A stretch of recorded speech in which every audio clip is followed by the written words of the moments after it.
Thank you, Mr. Speaker. With permission, I'll update the House on the government's response to events at home and abroad during the Easter recess.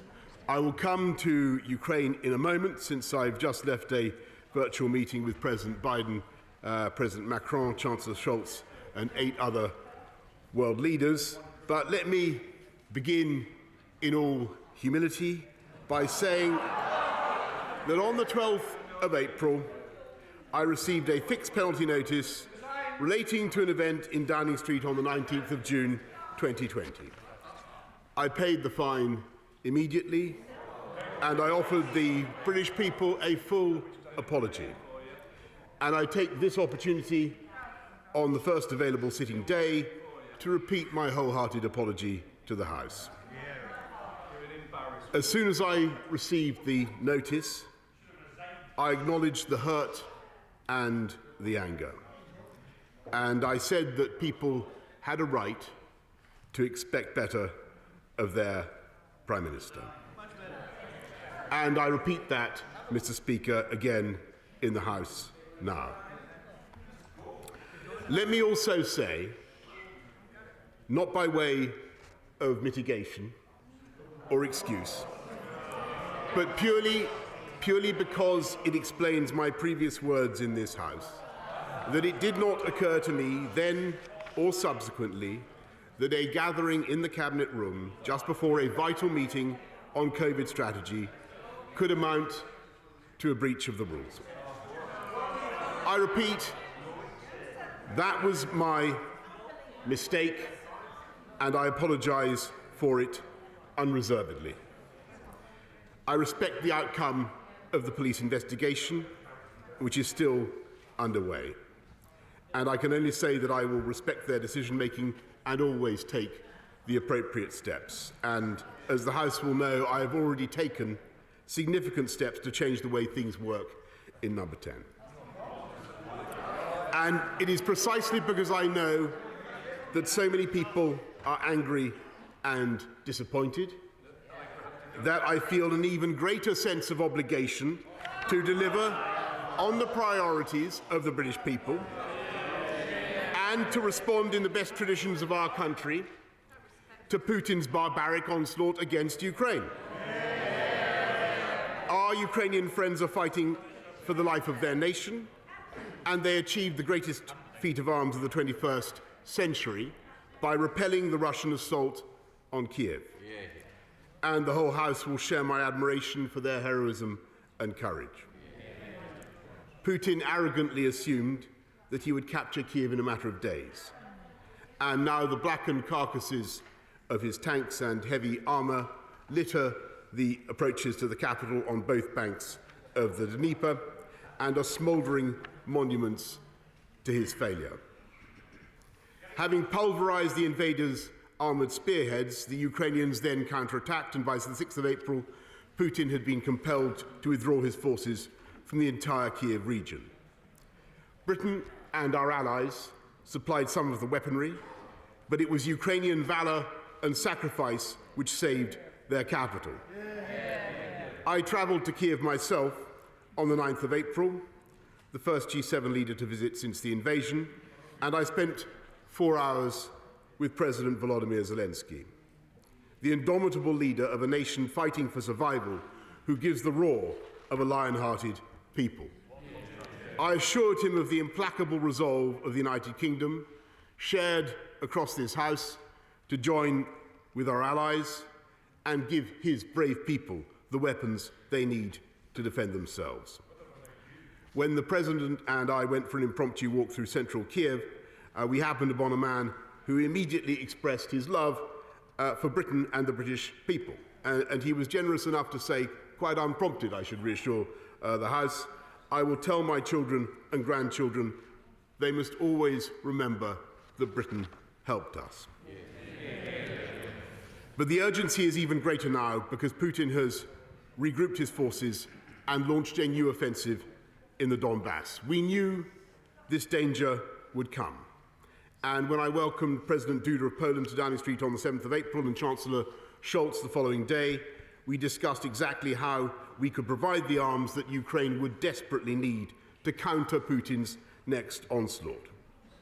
On the 12th of April, I spoke to President Biden to brief him on my visit to Kiev and how we will intensify our support for President Zelensky, and I proposed that our long-term goal must be to strengthen and fortify Ukraine to the point where Russia will never dare to invade again. Just as our foreign policy must look to the long term, the same is true of this government's domestic priorities. And as we face the economic aftershocks of COVID and the consequences of Russian aggression, that is above all in tackling the impact on British energy prices and on consumers and on family bills. And that's why we're spending over £9 billion to help families struggling with their bills. We're helping families to insulate their homes and reduce costs, and to end our dependence on Putin's oil and gas, and to ensure that energy is cheaper in the long term. We published on the 7th of April a new strategy to make British energy greener, more affordable and more secure.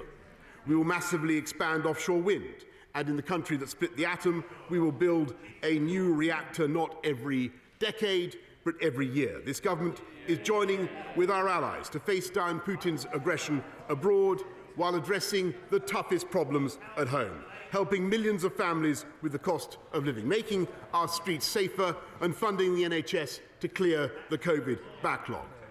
My job is to work every day to make the British people safer, more secure and more prosperous, and that is what I will continue to do, and I commend this statement to the House. We now come to the Leader of the Opposition, Keir Starmer. What a joke. Even now, as the latest mealy-mouthed apology stumbles out of one side of his mouth, a new set of deflections and distortions pour from the other. But the damage is already done. The public have made up their mind. They don't believe a word the Prime Minister says. They know what he is. As ever with this Prime Minister, those close to him find themselves ruined, and the institutions he vows to protect damaged. Good ministers forced to walk away from public service, the Chancellor's career up in flames, and the leader of the Scottish Conservatives rendered pathetic. For all those unfamiliar with this Prime Minister's career, this isn't some fixable glitch in the system. It's the whole point. It's what he does. It's who he is. He knows he's dishonest and incapable of changing, so he drags everybody else down with him. The more people debase themselves, parroting his... Order! I can't hear what's being said because you're making trouble. Mr. Babrican, I'm all right. Keir Starmer.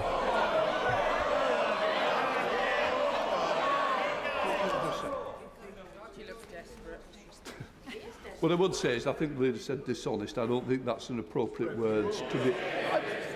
I think I will make... We don't want to talk about breaking rules, do we? I don't think that's a good time to discuss. I just say, I think if he just withdraws that and works around it, I'm sure that with the knowledge that he's gained over many, many years, he can use appropriate words that is in keeping with good temperate language of this House. Keir Starmer. Mr. Speaker, I respect that ruling from the Chair. The Prime Minister knows what he is. And so he drags everyone else down with him. The more people debase themselves, parroting his absurd defences, the more the public will believe all politicians are the same, all as bad as each other, and that suits this Prime Minister just fine. Some members opposite seem oblivious to the Prime Minister's game. Some know what he's up to, but are too weak to act.